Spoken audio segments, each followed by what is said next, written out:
প্রায় পরিষ্কার হয়ে গেছে। কালকে সেই দুটোর সময় গাঁথনি করে সাইকেলটা কত দূর। বাবু আয়ুষ ভজানো থাকলো। কালকে সেই দুটোর সময় গাঁথনি করে ওনারা চলে গেছে, আর আমি বাড়ি চলে এসেছিলাম 3টের দিকে, সব জিনিসপত্র গুছিয়ে রেখে। আর বিকালে যাওয়ার টাইম পাইনি, বিকালে আয়ুষের পড়া ছিল।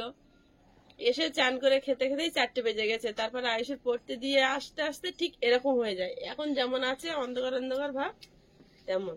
তো এখন যাচ্ছি কলটা কেমন আছে, কিছু হয়েছে কিনা রাতে, আর গাঁথনিটা জল দিয়ে আসবো, তারপর রান্না বান্না হবে। এই দিকটা এত ঠান্ডা, আর সোয়েটার যেন পিঠের দিকে জল হয়ে যাচ্ছে।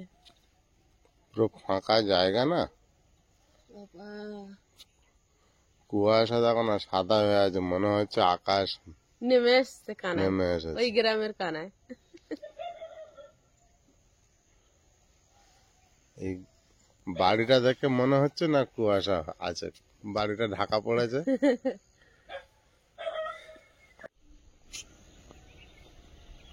আস্তে আস্তে কি ভরে যাচ্ছে, হয় হয় ওরকম তো হয়। এই টাইমটাই তো কুয়াশাটা বেশি হয়। সকালে উঠেছে যখন এতটা ছিল না। আর আমরা যেখানে থাকি অনেক গাছ ঘর বাড়ি ভর্তি, সেটা অত বুঝতে পারা যায় না। কালকে ওই মেশো ওই বালি টালি সব গুছিয়ে ইট চাপা দিয়ে রেখে তারপর গেছে। খুব ভালো করেছে। আমি বলছি অবশ্য তুমি বয়স্ক মানুষ, সারাদিন রোদে বসে আছো, আর মেয়ের কাজটা হচ্ছে দেখে শুনে নিতে হবে না? আমি বলি যাক, আমি তো একা, তাই এরাই আমার পাশে আছে আপনজন হয়ে, না অনেক হেল্প করছে, অনেক হেল্প করছে। তারপর পাশে ওই দিদিটা যে কোনো কিছু লাগলে ছুটে যাচ্ছে, ওই বাড়ি থেকে নেওয়া হচ্ছে। ওই ইটগুলো সব গুনেছে, আবার করে বলছে ভ্যানওয়ালারা ভুলভাল এনেছে নাকি দেখি, গুনে আবার করে সাজিয়ে দিয়েছে। বলছে তুমি গুনতে পারো? ওদের নিত্য প্রয়োজনীয় কাজ তো প্রতিদিন, ও কোনোদিন ইয়ে করে না, ভরসা করে কেউ কম দেবে না। ভ্যানওয়ালাদের ভয় ঢুকিয়ে দিচ্ছে, আমি কিন্তু গুনবো, কিন্তু ইট কম নেই তো। বলে তুমি গুনে দাও কাকা। হ্যাঁ, তা বলছে কটা ইট ওই রাস্তা খারাপ ছিল ওখানে দিয়েছি, বলে 10টা যাক না, বাকিগুলো যেন আমার থাকে। ওর বসে বসে আগুন করেছে রাত্রি, ওই যে ছাই ইটের ওর বসে বসে আগুন করেছে। চাতালটা কি ফের বাড়িয়েছে একটু? হ্যাঁ বাড়িয়েছে, বড় না করলে 1 বস্তা সিমেন্টের মাল মাখাতে পারছে না। কতটুকু ভিত গেঁথেছে? 3 রদ্দা গেঁথেছে। 3 রদ্দা গেঁথেছে। আসলে 10-15 গাঁথনি তো, ইট সময় লেগেছে। নমস্কার, সীমা ভিলেজ কুকিং এ আরো একটি নতুন পর্বে সবাইকে স্বাগত। যারা নতুন দেখছেন প্লিজ চ্যানেলটি সাবস্ক্রাইব করে আমাদের একটু বন্ধু হবেন। এখন রান্না খাওয়ার থেকে গুরুত্বপূর্ণ হচ্ছে আগে আমার এদিকটা দেখা, তো রান্না খাওয়ার সঙ্গেই হচ্ছে, এইভাবেই মানিয়ে নিয়ে একটু দেখতে থাকুন। এখন আমি গাঁথনিতে জল দেবো, যেহেতু কলটা খোলা আছে, আমরা কলটা সেট করতে পারবো না, তো দাদাদের কল থেকে জল আনতে হবে। ওই জন্য আয়ুষকেও নিয়ে আসিনি, শুয়ে আছে, থাক এত ভোরবেলা বের করে করে, ভোর হলে কাশছে প্রচন্ড। তো এখন আমি যাব দাদাদের ঘরে, বালতি নেব, গামলি নেব, নিয়ে আগে গাঁথনিটা ভেজাবো। ভেজানোর পর বাড়িতে গিয়ে রান্না বান্না হবে। তো প্লিজ দেখতে থাকুন। ভিডিওটি ভালো লাগলে একটু লাইক কমেন্ট শেয়ার করে দেবেন, যাতে ভিডিওগুলো মানুষের কাছে পৌঁছে যায়। আর অবশ্যই অল নোটিফিকেশন অন করে দেবেন, যাতে আমাদের ছাড়া ভিডিওগুলো প্রথমে আপনাদের ফোনে পৌঁছে যায়। এখন জল দিয়ে নিই, আর কুয়াশা একদম ঘিরে এসেছে, যেন মনে হচ্ছে আরো চেপে আসছে। আমি যখন উঠেছিলাম একটু হালকা ছিল যখন আসছিলাম। আর ওখানে রাত্রিবেলা যেন কত রাত অব্দি টেনশন হয়, এখানে সব পড়ে থাকে তো, ইট বালি, তারপরে কলের এই এটা খোলা আছে। যতদিন না এখানে আসবো ওই চিন্তাটা যাবে না, চিন্তার মাথার থেকে এখন যেন ঘুম, যেন চিন্তায় যেন ঘুম শরীর থেকে চলে গেছে। কালকে পুরো 3টে বাজে তখন চান করছে, একদম সন্ধ্যে মতন হয়ে গেছে। ছোটবেলা অনেক। এখান থেকে আয়ুষের বাবা যেহেতু বেরিয়ে যায়, আমি এবারে সব দিকটা না সামলে তো যেতেও পারি না, খেতেও পারি না। ছেলেটা এমন, একা খেতে দিলেও বসে খেতে চায় না। ও সেই 3:30 বাজে আমরা খেতে বসেছি তখন। তারপরে ও খেয়ে দিয়ে উঠলাম, উঠে আর ওর দুপুরবেলা ঘুমটাই তো হচ্ছে না, আবার পড়তে নিয়ে গেলাম।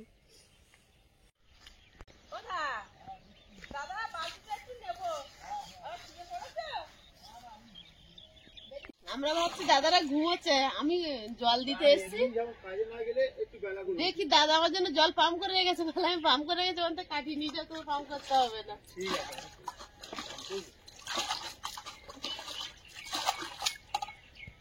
মানুষগুলোর অর্থ না থাকতে পারে, মনটা অনেক বড়, আকাশের মতো উঁচু।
এইভাবে গাঁদলে কি হয়, ইট লাগে প্রচুর।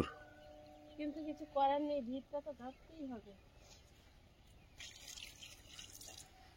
যে শুনছে খালি বলে তুমি কলম দিয়ে করছো না কেন, টাইপিং দিয়ে কত ইট লাগবে জানো। আমি বলছি দাদা গো, আমি সব জানি, সব বুঝি,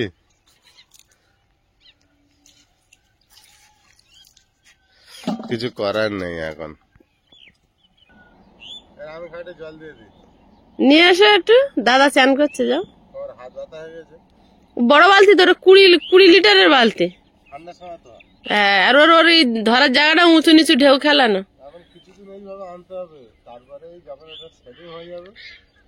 আর সেটিং হওয়ার ব্যাপার না, আমি ওই বলেছি, মিস্ত্রি দাদের বলেছি, আমি বলছি এই মুহূর্তে তো আমাদের পাম্প কেনা সম্ভব না, তা বলেছে আমাদের পাম্প আছে, আমরা চালিয়ে কাজ করবো, আবার খুলে নিয়ে যাবো। তাই করো। আমি আগের দিনও তাই জিজ্ঞাসা করেছি, হ্যাঁ, আমার জোগাড় করে আনবো এখন। তাই করলে ভালো হবে। আমাদের কারেন্টটা রেডি করতে হবে, একটা সাবমিটার নিতে হবে। খুব সমস্যা আছে, হুম, ওটা চিন্তা করতে হবে, আমি এনে কাজ করবো এখন আপাতত।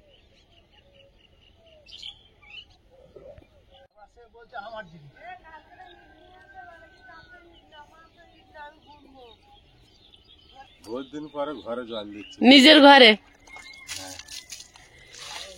এটা গোবিন্দর ঘর, ওনার ইচ্ছা না থাকলে কিছুই হয় না। এটা তোমার না, আমার না, কারণ না, এটা গোবিন্দর ঘর, আমরা বাস করব। আর গোবিন্দ মাথার ওপরে থাকবে।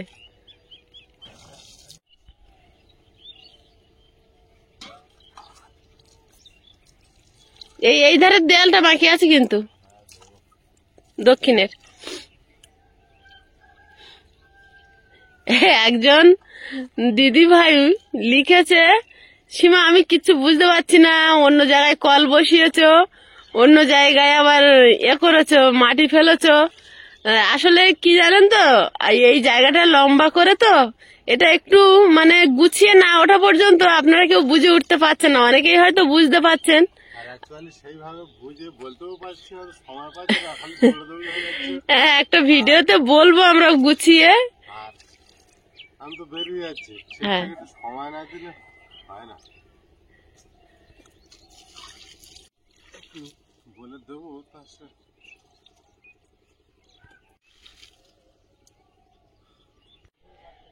মিস্ত্রি দাদা একজন আসছে।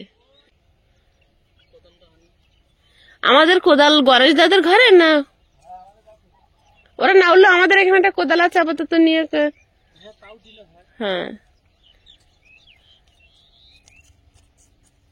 জল আমি দিয়ে গেলাম, বুঝলেন। হ্যাঁ, মেন কথা বলো তো, জল না দিলে হয়? ঘর তো হাঁটি হবে জলে। আমরা কারেন্ট লাইনটা ঠিক করে নিয়ে মোটর হলে তখন আর জল দিতে অসুবিধা হবে না। জল দিতে গেলে সবারই একটু হয়, কষ্ট হয়। আমার কিন্তু অনেকটা তার লাগবে টেনে আনতে, কারো বাড়ি থেকে তো নিতে হবে। হ্যাঁ, নিতে তো হবে, তার লাগবে, তারের ব্যবস্থা করো।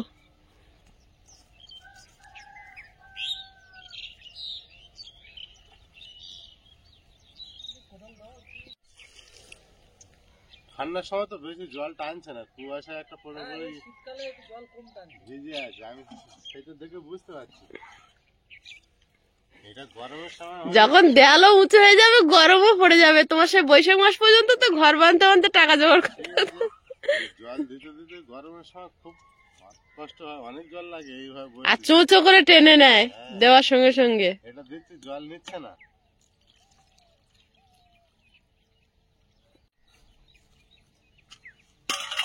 আর এক বালতি আনবো হয়ে যাবে।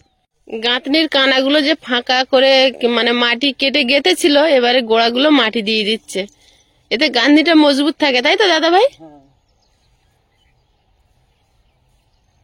আর এধারে একজন মিস্ত্রি কাজ করছে, এই যে জল মিস্ত্রি।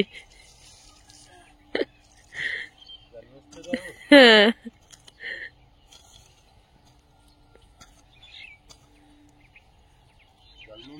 জলমন্ত্রী, তা ভালো।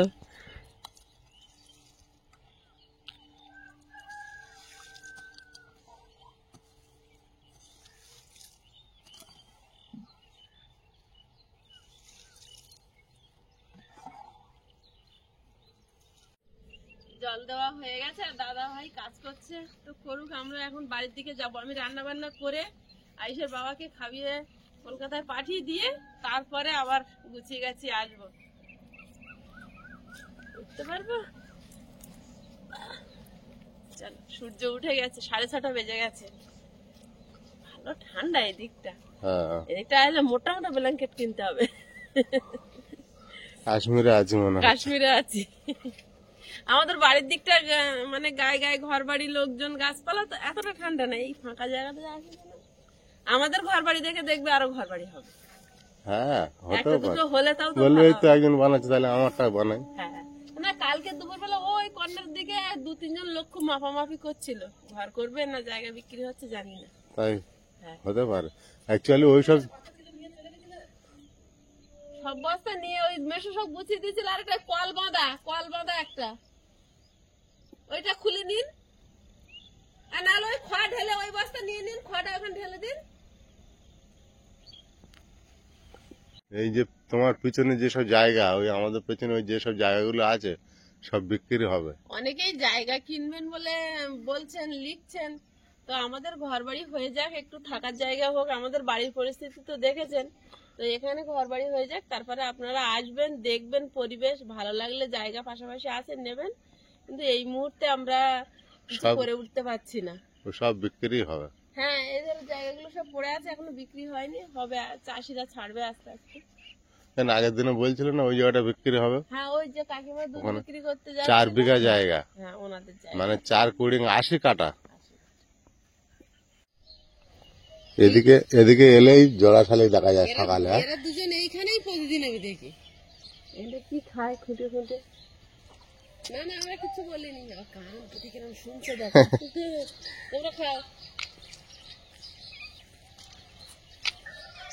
আমাদের ওখানে যারা মাটি দিচ্ছিল তারা এখন এই দিকটা মাটি দিচ্ছে। শান্ত আসেনি? না, শান্ত আসেনি। চলো, ওই আর পিছনে আরো দাদারা আসছে। দাদারা কামড়ে চলে আসছে। সে জোয়ান লোকগুলো কোথায় গেল? আপনারা আগে জঙ্গল লেপের ভিতরে। জোয়ান লোকের কিচ্ছু নেই শরীরে, সব বুড়োগুলো উঠেছে, জনগুলো বাড়ি শুয়ে আছে। আগের হাড় কথা বলছে। চলো ঘরে চলো, এগুলোটা বের করে দাও আগে। আরো রান্নার কাজ শুরু করো। হ্যাঁ, রান্না। দেরি হয়ে যাচ্ছে, যেদিকেই যাবো সেদিকেই দেরি হয়ে যায়। রাতে বাজার থেকে একটা মাছ এনে রেখেছিল, এখন কেটে নেব। কত নিয়েছে বলো তো এই মাছটা? কত করে আন্দাজ বলো? 160। 160। হ্যাঁ, হেভি আন্দাজ তোমার। এই মাছগুলো এরকম দাম হয় সেই হিসাব বলে হচ্ছে না? 160 করে ওইরকম যায় তো। মাছটা কেটে আর রান্না বসিয়ে দেবো। আজকের একটু কাঠের উনুনে রান্না করব। ছোট থেকে নিয়েছি, একটু কম খরচা হয়েছে। ছোট তাই বড় আমাদের জন্য। কেটে হাত নিতে পারতে। অনেক রাতে তো কাটতে ছিল না আর। কাটতে চায় না ওরা। হ্যাঁ, আবার বরফে দিতে হবে তো, ওদের তো একেবারে। ঠিক আছে, রেখে দিই, 2 দিন হবে এখন।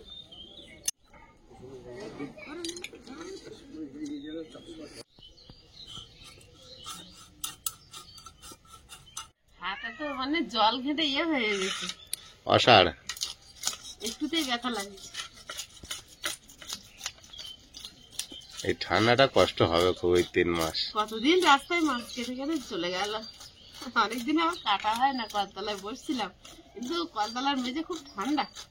হ্যাঁ আজকে পৌষ মাস 1 তারিখ। হ্যাঁ, এই জন্য প্রথম থেকে তো এত হুটোপাটা করতে হলো।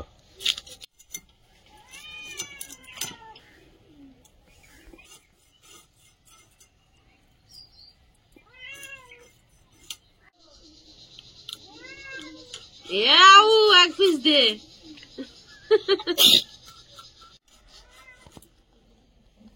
সেইটা তোমার একটা গল্পের কথা মনে পড়লো। কি গল্প? একটা বুড়ি হ্যাঁ নদীর ধারে মাছ ধরছিল, ঠিক আছে। লাস্টে অনেক মানে অনেক রাত হয়ে গেছে, ঠিক আছে। তারপর বুড়িটা একটা মাছ ধরতে পারে দেখে, তখন বাড়ি যাওয়ার সময় যখন যাচ্ছিল তখন লাগছিল কি যেন কেউ আগে আছে, ঠিক আছে। তাহলে যখন সামনে ঘরে গেছে তখন দেখে পিছনে একটা ভূত আসছে, ঠিক আছে। ভূত আসছে, শাকচুন্নি। তো শাকচুন্নি। তারপরে বলছে শাকচুন্নিটা মাছ দে। ও বলছে আমার পিছন পিছন চল, বাড়িকে রান্না করে তোকে দেবো, ঠিক আছে। তারপর বাড়ি গেছে, বুড়িটা দরজা বন্ধ করে দিয়েছে। তারপর শাকচুন্নিটা বলছে যে কই মাছ দিবি না, বললো তার রান্না করে নি তারপর দেবো। তারপর সে হাত বাড়াচ্ছে দরজার ফোকর থেকে, ঠিক আছে।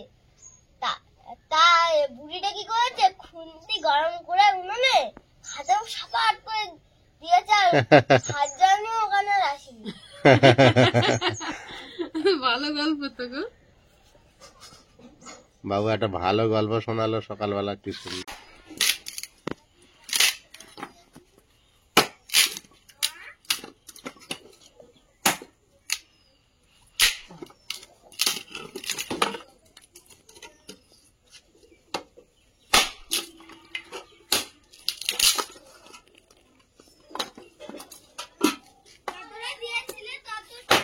আয়ুষ, আজকে পড়া আছে?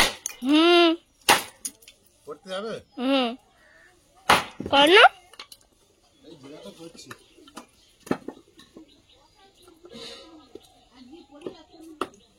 হবে। হবে? হ্যাঁ হ্যাঁ, ভালো শুক্র আছে। ও রাতে রাতে যে কেকটা এনেছে, হ্যাঁ, সকালে উঠেই বলছে আমার জন্য। আমি হ্যাঁ, যেমন কি ছোট ছোট হয়ে গেছে, আগে কি বড় বড় ছিল। সত্যি তাই, এই কেক গুলো হাতে শুন। এইটুকু কে গেগুলো আরেক সাইজ বড় ছিল আগে। বড্ড ছোট ছোট। দাম নাকি? হ্যাঁ 10 টাকা। খাও খাও। কেমন 10 টাকা, 10 টাকাটা তো 5 টাকা দিয়ে দিয়েছে। কেমন লাগলো?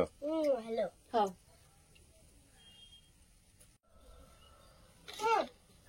তুমি খাও, ওইটুকুনি কেক আমার দিতে হবে না, তুমি খাও। না ও না নিলে শুনবে না, একটুখানি নিচ্ছি। আমি তুমি একটু না, হ্যাঁ তুমি একটু না। আমার নিতে হবে? খাও না তুমি? নাও তুমি খাও তো, ওইটুকুনি আর কারো দিতে হবে না। হ্যাঁ হ্যাঁ খাও। তুমি নাও। উনুনটা জ্বলে উঠেছে, উনুনে কড়াই বসিয়ে দেবো। মটরশুঁটি, তুমি এখন দেখুনি ওখানে আছে? আরে মটরশুঁটিটা চালু হয়ে গেছে। হ্যাঁ মটরশুঁটি চালু হয়ে গেছে। মটরশুঁটি চালু হয়ে গেছে নাকি? মটরশুঁটি খুব বলে, মটরশুঁটি চালু হয়ে গেছে। মটরশুঁটি চালু হয়ে গেছে। এখন আমাদের আশেপাশে জমিতে ওঠেনি, এগুলো বাইরে থেকে দূরের থেকে চাষ। আমাদের এখানে এখন সবে ছোট ছোট গাছ। কিন্তু বাইরে থেকে আসে একটু লম্বায় ছোট, একটু ঢ্যাপসা ঢ্যাপসা মতো, কিন্তু এটা কিন্তু সে আর আমাদের এখানে এই জন্য যেমন চাষ এত হয়, দামটা এখন থাকে। আমাদের এখানে যেমন চাষ হয় তেমনটা এসছে। যখন আশেপাশে সব পাড়া গ্রামে উঠে যাবে তখন দামটা কম হয়ে যায়। মাছটা লবণ হলুদ মাখিয়ে নেবো। মাছ কি দিয়ে রান্না করবো গো? টমেটো দিয়ে শুধু বানাও, আর কড়াইশুঁটি দিয়ে আলু দেবো না? না। ঠিক আছে, তাহলে তো কড়াইশুঁটি ছাড়িয়েই দিচ্ছে, বলে কড়াইশুঁটি চালু হয়ে গেছে। কারণ সকালবেলা লেট হয়ে যাচ্ছে, তাড়াতাড়ি জমিতে যেতে হচ্ছে, কাজ করতে হচ্ছে, তাহলে সবজি কিছু করার সময় হবে না। কোনো রকম ছাড়ো। পটল ভাজবো না, ওইদিকে কলকাতা যাবো সময় কালকে কিছু বলেছে? বলেছে, রাগ হচ্ছে বারবার। মাছগুলো ভেজে নেব। এই মটরশুটি ছাড়াচ্ছ? ও কাজটা ওরই নি, ও কাজটা কেউ নিতে পারবে না। আয়ুষ ওইটা খেতে ভালোবাসো তো, এটা কাজ কিন্তু করছে। রান্না করলে খায় না, কাঁচাটা খায়। কাঁচাটা খায়। রান্না করলে একটা পড়লে বেঁচে ফেলে বলতে বলতে গালে দিয়েছে। সকালে চুরি হয়ে যাচ্ছে আমার মটরশুটি গুলো সব। একটু নুন দিয়ে তারপর মাছগুলো ছাড়বো। এই মুগো মাছ ছাড়ার পরে এইখানে মাছ আসবে না, কিভাবে ডিম চলে যাচ্ছে আর খাওয়ার দেরি করা নেই।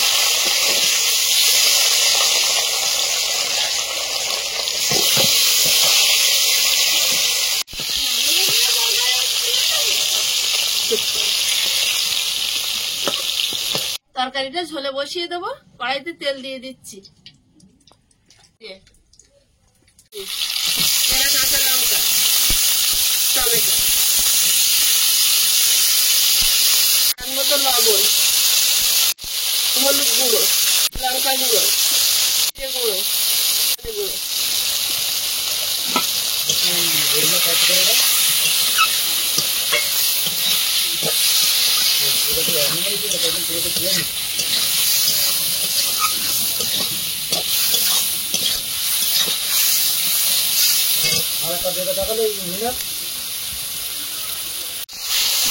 কড়াইশুটিটা দিয়ে দেবো।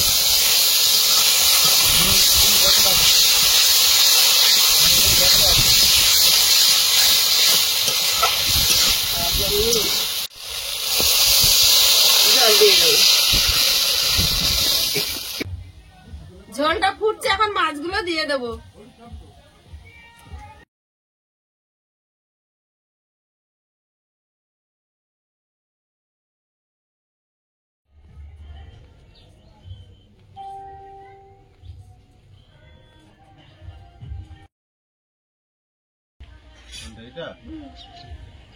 তোর বাপি হাতা চালাচ্ছে মনে হচ্ছে কোদা।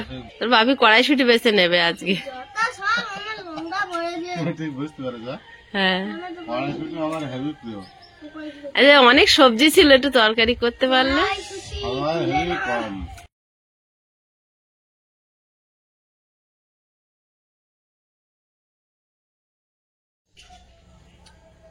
বাবু কেমন হয়েছে? হেভি। Heavy taste. আমি একটু খেয়ে দেখি দেখি।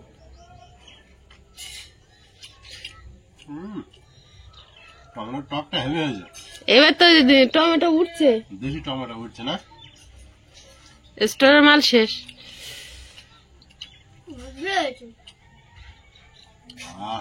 গরম শীতের সময় গরম গরম তরকারি ভাত হেভি লাগছে। তরকারিটা হেভি টেস্ট হয়েছে, টকটক হয়েছে। টমেটো দেওয়া না? কাঁচা টমেটো দিয়েছিল, পাকা টমেটো। পাকা পাকা। দেখছি না পাকা। ও সেদিন কাঁচা টমেটো রান্না করেছিলাম না, হেভি লাগলো তরকারিটা। ওর সঙ্গে একটা চচ্চড়ি হলে আরো ভালো হতো। একজন দিদিভাই লিখেছিল রাত্রে সবজি কেটে রাখবে তাহলে সুবিধা হবে। সে রাত্রেও এত মানে ইয়ে হয়ে যায়, লাস্টে আর উঠে খেতে ইচ্ছা হয়। করতে ইচ্ছা হয় না, তখন মনে হয় রেস্ট থাকে। সারাদিনের এত কষ্ট তো রাতে আর ইচ্ছা হয় না। রাতে মানে উঠে খেতে ইচ্ছে করে না। বাবু ও তো কালকে উঠেইনি, খাইনি, না খেয়ে ঘুমিয়েছে। আমিও দুবার তিনবার ডাকলাম তো এসে, তরকারিটা হেভি হলো। আজকে দূর হলে আরো হেভি খাবো। আগামী পর্বে দেখা হবে। ভালো থাকবেন, সুস্থ থাকবেন। নমস্কার, টাটা। নমস্কার। নমস্কার।